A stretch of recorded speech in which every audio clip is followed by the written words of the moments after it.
The member for Wentworth. Thank you, Deputy Speaker.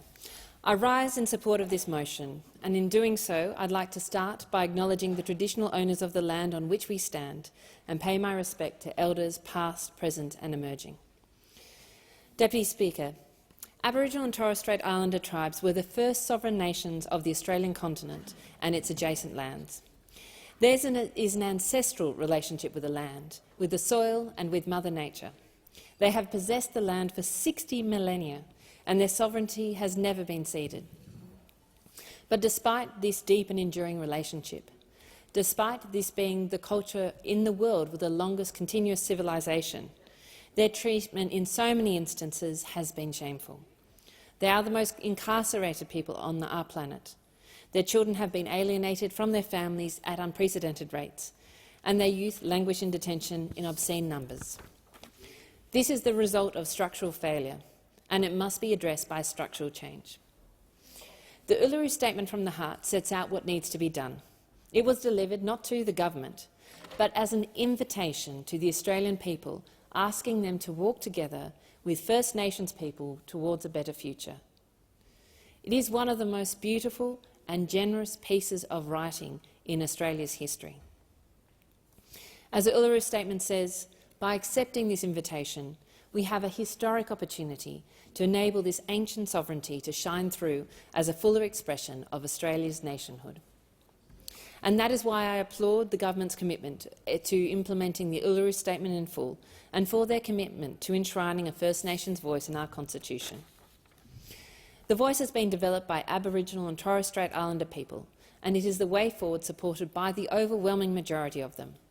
It proposes the creation of a new constitutional institution to assist parliamentarians in improving our record when it comes to legislating on matters relation to the First Nations community. In the ambitious process of designing and conceiving this reform, we must meet the aspirations of First Nations for what this voice can achieve. Members of the voice must be selected by First Nations people in accordance with their own cultural practices. It must be established as a stable and powerful institution with sufficient flexibility to adapt to the changing needs of First Nations people in the future. And in the admirable pursuit of consensus, we must not deviate from the course set out forth in the Uluru Statement. Australia has a historic opportunity, and I know we are ready for it. But I also know this referendum cannot succeed on goodwill alone, and the government and our community must therefore take several important steps in preparation. We have seen the impact that lies and misinformation can have in elections and referenda across the world, and sadly we are already seeing this in part in the early stages of this debate.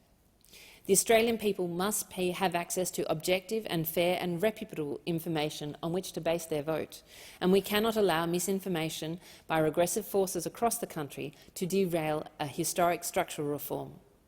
I therefore implore the government to urgently legislate truth in advertising reforms.